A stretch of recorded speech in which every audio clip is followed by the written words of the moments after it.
Hello guys, ഞാൻ അൽത്താഫ്. ഇന്ന് നമുക്കൊരു വെറൈറ്റി സംഭവം പിടിക്കാം. ഒരു റോസ്റ്റഡ് ചിക്കൻ. വാ, അതെങ്ങനെ ഉണ്ടാക്കുന്നതെന്ന് നോക്കാം. അപ്പോൾ ഇത് ഇന്ത്യയിൽ ഇതുവരെ ആരും ഇങ്ങനെ ഗ്രിൽഡ് ചിക്കനും അതേപോലെ ഉണ്ടാക്കുന്നതല്ലാതെ ഈ റോസ്റ്റഡ് ചിക്കൻ ആരും ട്രൈ ചെയ്യുന്നത് ഞാൻ കണ്ടിട്ടില്ല. അപ്പോൾ ഇന്ന് നമ്മൾ അതെങ്ങനെ ഉണ്ടാക്കുന്നത് നോക്കാം. അപ്പോൾ അതിന് വേണ്ടുന്ന കുറച്ച് ഐറ്റംസാണ് നമ്മുടെ വെജിറ്റബിൾസ്. അതിൽ നമ്മൾ എടുത്തേക്കുന്ന പൊട്ടറ്റോ, സ്വീറ്റ് പൊട്ടറ്റോ, ക്യാരറ്റ് എല്ലാം എടുത്തിട്ടുണ്ട്. അതിനുശേഷം നമ്മളൊരു 1/200 തൂക്കമുള്ളൊരു കോഴി എടുത്തിട്ടുണ്ട്. ഇതിന് ആവശ്യമായിട്ടുള്ള butter, oregano, mixed herbs, onion powder, garlic powder, chilli powder, പിന്നെ കുറച്ച് ലെമണും നമ്മളിതിനകത്ത് യൂസ് ചെയ്യുന്നുണ്ട്. ഇതൊക്കെ നമ്മൾ എടുത്തേക്കുന്നതെന്ന് വെച്ച് കഴിഞ്ഞാൽ നമ്മൾ ഉണ്ടാക്കുന്നത് ഒരു വെസ്റ്റേൺ സ്റ്റൈൽ സാധനമാണ്. അപ്പോൾ അതുകൊണ്ടാണ് നമ്മൾ ഈ മസാലാസ് എല്ലാം എടുത്തിരിക്കുന്നത്. ഇതിൽ നമ്മൾ ആദ്യം എടുക്കുന്നത് ബട്ടറിനകത്ത് നമ്മൾ കുറച്ച് പെപ്രിക്ക പൗഡർ, അതിനുശേഷം കുറച്ച് ഒറിഗാനോ, ഇറ്റാലിയൻ സ്പൈസസ്, അതിനുശേഷം ഒനിയൻ പൗഡർ, ഗാർലിക് പൗഡർ, കുറച്ച് ചില്ലി പൗഡർ, ലെമൺ, ഇതെല്ലാം കൂടെ ഒഴിച്ച് നമ്മൾ നല്ല കണക്ക് ഇതിനെ പേസ്റ്റ് ആക്കുക. അതിന് മുന്നായിട്ട് നമ്മുടെ കോഴിയെ നല്ല കണക്കൊരു എണ്ണയൊക്കെ തേച്ച് നല്ലൊരു മസാജ് കൊടുക്കുക. അതിൻ്റെ കൈയും കാലും എല്ലാം നല്ല രീതിയിൽ ചെറുതായിട്ടൊന്ന് ഓയിലൊഴിച്ച് നല്ലൊരു മസാജ് കൊടുക്കുക. അതിന് മുകളിലോട്ടായിട്ടാണ് മസാല നമ്മൾ തേച്ച് പിടിപ്പിക്കുന്നത്. കുറച്ച് മസാല നമ്മൾ അതിൻ്റെ സ്കിന്ന് പൊക്കിയിട്ട് അകത്തോട്ട് സ്റ്റഫ് ചെയ്യുന്നുണ്ട്. അതിൻ്റെ ഒരു ഫ്ലേവറും കൂടെ നമ്മുടെ മീറ്റിനകത്തെല്ലാം കൂടെ കിട്ടിയിട്ട് എൻ്റെ പൊന്നും മോനെ, ഇത് മസ്റ്റ് ട്രൈ ഐറ്റമാണ്. ഇത് നിങ്ങൾ ബാച്ചിലേഴ്സ് ആണെങ്കിൽ ഉറപ്പായിട്ട് ഉണ്ടാക്കി നോക്കുക. നമ്മളിപ്പോൾ എക്സ്ക്യൂസ് പറയേണ്ട ആവശ്യമില്ല. ഓവനില്ല, ഗ്യാസില്ല, ഒന്നും പറയേണ്ട ആവശ്യമില്ല. നമ്മളിപ്പോൾ ഉണ്ടാക്കിയിരിക്കുന്നതും വിത്തൗട്ട് ഓവനിലാണ്. ഒരു ബാച്ചിലർ ബാംഗ്ലൂർ വൈബ് റൂമിലാണ് ഉണ്ടാക്കിയിരിക്കുന്നത്.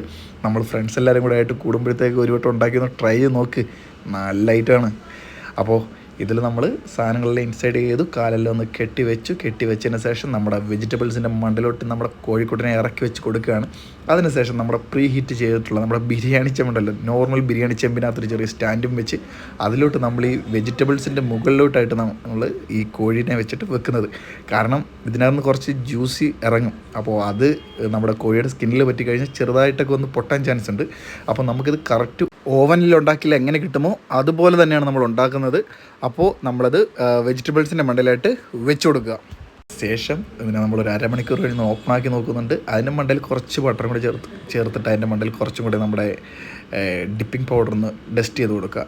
അത് കഴിഞ്ഞ് മച്ചാനെ അടിപൊളി ഒരു സാധനം നമ്മുടെ മുമ്പിലോട്ട് വരാൻ പോകുന്നതെന്ന് വെച്ച് കഴിഞ്ഞാൽ അടിപൊളി ഒരു റോസ്റ്റഡ് ചിക്കൻ.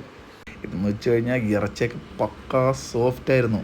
ഇത് ടേസ്റ്റോ അസാധ്യം, അടിപൊളി. നിങ്ങൾ ഒരു വട്ടമെങ്കിലും വീഡിയോ കണ്ടിട്ടോ എന്തെങ്കിലും ക്യാപ്ഷൻ ഞാൻ ഡിസ്ക്രിപ്ഷനിൽ എല്ലാ ഐറ്റംസും കൊടുത്തേക്കാം. നിങ്ങൾ ജസ്റ്റ് ഒന്ന് ട്രൈ ചെയ്ത് നോക്കുക. ട്രൈ ചെയ്തിട്ട് നിങ്ങളുടെ അഭിപ്രായങ്ങൾ എന്തായാലും കമൻറ്റിൽ പറഞ്ഞോ, കൊള്ളത്തില്ലെങ്കിലും പറഞ്ഞോ, കൊള്ളാമെങ്കിലും പറഞ്ഞോ. 100% ഷുവറാണ് ഇത് പൊളിക്കും. ചേതണം സാധനം. ഇതിപ്പോൾ നിങ്ങൾക്ക് മനസ്സിലാവും. കാരണം ഞാനിപ്പോൾ ചെറുതായിട്ട് നമ്മുടെ ചിക്കൻ്റെ കാലൊരു പിടിച്ചൊരു പൊക്കൊക്കെ ഉണ്ട്. എൻ്റെ പൊന്നും മോനെ, അച്ഛനത് പോരെ കളി. അതിൻ്റെ കാലൊക്കെ വിട്ട് വരുന്നുണ്ടോ? പൊളി ടേസ്റ്റ് ആയ സാധനം. അതുകൊണ്ട് ചിക്കൻ്റെ ജ്യൂസിനെസ് ആ ഒരു ഇത് കണ്ടോ, അതിൻ്റെ ഇറച്ചിയെല്ലാം നല്ല പൂ പോലെ വെന്തു. അതിനകത്തൊരു റെഡ് കളർ പോലും ഇല്ല, എല്ലാം നല്ല നല്ല വൈറ്റ് ചിക്കൻ ആ സോസിനകത്തോട്ട് മുക്കി ഒരു പിടി പിടിച്ചപ്പം സ്വർഗം, സ്വർഗം. അതിൻ്റെ കൂടെ നമ്മൾ ആ വെജിറ്റബിൾസും കൂടെ കഴിക്കണം. നമ്മളകത്ത് വെച്ചതിൻ്റെ ഫ്ലേവറെല്ലാം കൂടെ ചേർത്തിട്ട് ചിക്കൻ ഒരു ലെവൽ തന്നെയായിരുന്നു. നിങ്ങളിത് എന്തായാലും ഒന്ന് ട്രൈ ചെയ്ത് നോക്കുക. ട്രൈ ചെയ്ത് നോക്കിയിട്ട് എന്തായാലും നിങ്ങൾ കമൻറ്റിൽ അഭിപ്രായങ്ങൾ പറയാം. അപ്പോൾ ശരി, അടുത്ത വീഡിയോ കാണാം. ബൈ.